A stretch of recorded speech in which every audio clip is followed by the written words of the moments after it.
자, 이제 논제 1번 분석입니다. 이미 앞서 선생님이 말했듯이 이 홍익대학교 같은 경우는 정확한 논제 분석이 제일 큰 생명이에요. 원래 논제 분석은요, 제시문 독해를 하는 방법을 알려주는 겁니다. 그리고 어떻게 답을 해야 될지도 알려주는 거죠. 그러니까 논제 분석 자체를 쉽게 생각하는 사람들이 있다면 그 친구들은 100% 고생은 고생대로 하면서 좋은 성적을 못 얻어요. 그러니까 가장 중요한 것은 논제 분석이고, 그 논제에 따라 제시문 독해를 얼마나 잘하느냐. 그 독해가 잘 이루어지면 답이 어설풋한 표현이 나온다 하더라도 답은 정확한 거거든요. 그러니까 우리 교수님들은 높은 점수를 주게 돼 있습니다. 아셨죠? 자, 이제 논제 1번 분석으로 들어가 볼게요. 제시문 가와 라에는 그랬습니다. 변화에 관한 내용이 들어있다 그랬죠. 각 제시문에서 변화를 겪는 주체가, 자, 요 부분 일단 정리하고 갑시다. 이건 뭡니까 여러분? 친출이라고 그러죠. 우리가 친출. 친출은 한마디로 뭐다? 친절한 출제자라는 뜻이에요. 얘들아, 그 제시문이 좀 어려울 것이다. 그 제시문들이 여러가지 내용이 나오는데 그 내용 중에서도 너희들은 변화에 대해서 읽으렴. 다른 거 잡다한 거 신경 쓰지 마라. 변화가 나온다 얘들아, 잊지마. 자, 이런 걸 알려주는 아주 친절한 출제자세요. 그러니까 여러분들은 제시문 가나다라를 어렵다 그러지 말고 변화에 초점을 맞춰서 제시문을 읽어주시면 될 것 같아요. 아셨죠?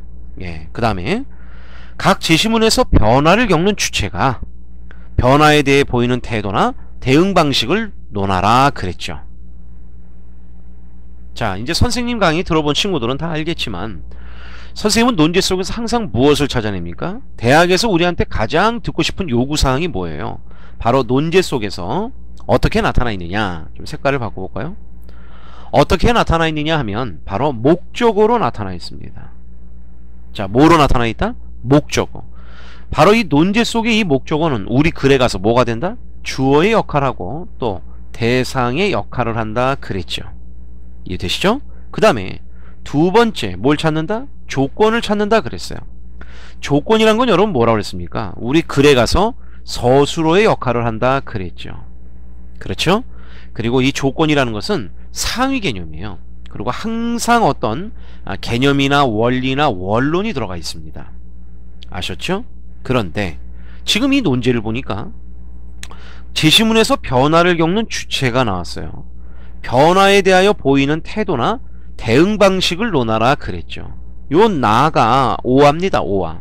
그러니까 태도나 대응 방식을, 이게 바로 목적어예요.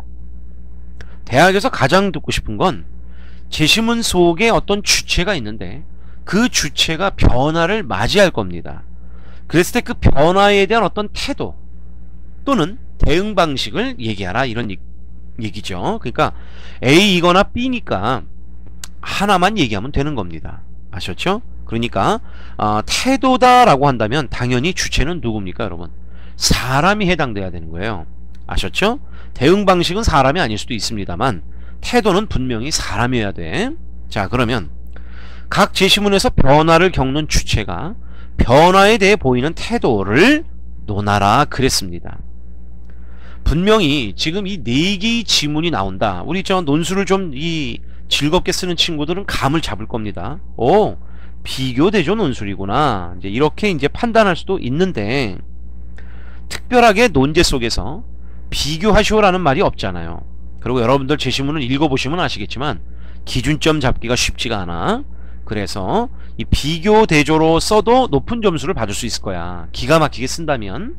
근데 그렇게 못 쓴다 하더라도 각 제시문이라고 그랬으니까 여러분들 답의 덩어리, 그러니까 700자 800자의 범위가 크게 4덩어리 정도로 나오면 되는 겁니다. 그러니까 제시문 하나당 한 150에서 200자 정도의 글을 써주면 여러분들 충분히 제시문 가에서는 이런 내용이 나온다, 제시문 나에서는 이런 태도가 나온다, 나도 다도 라도 이런 태도를 보이고 있다 정도로 여러분들이 글을 써주시면 될 것 같아요. 이해되시죠? 그러니까 일단 대학에서 요구하는 그 내용은 쉽게 말하면 태도를 듣고 싶다는 거죠. 여긴 조건이 이제 나오진 않았어요. 그러니까 가나다라의 내용을 바탕으로 하라 이제 그런 얘기인데 바로 가장 듣고 싶은 건 태도를 듣고 싶은 거예요. 또는 대응 방식을 듣고 싶은 거죠. 이 두 개를 다 쓸 필요가 없어요. 같은 말이니까. 자, 이해되시죠? 그럼 뭐 간단하게 정리하자면 각 제시문마다 변화의 내용이 나올 겁니다. 그리고 태도와 대응 방식, 즉 같은 말이지만 대학에서는 그것 중 하나를 듣고 싶어 할 겁니다.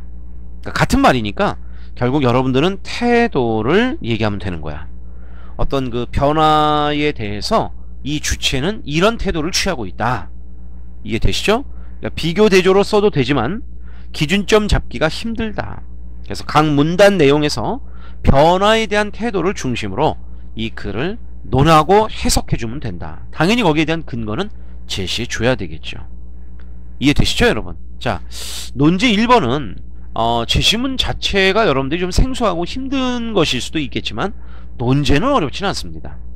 그러니까 크게 4개의 덩어리로 작성해야 되겠구나. 요 정도 파악해 주시면서 여러분들 논제 1번에 대한 준비를 해주시면 될 것 같아요. 그러면 논제는 제시문을 어떻게 읽는가를 알려준다고 그랬죠. 그러니까 가제시문은 어떻게 읽겠습니까? 변화가 나온다 이거예요. 가문단에 분명히 변화가 나오니까 그 변화를 여러분들은 찾으면서 독해해 주시면 되는 겁니다. 됐죠? 자, 요렇게 해서 홍익대 1번 논제 분석은 마치도록 할게요. 이제 여러분들과 제시문 독해를 하고 어떻게 쓸 것인가를 고민한 다음 예시 답안을 한번 뽑아내 보도록 하겠습니다.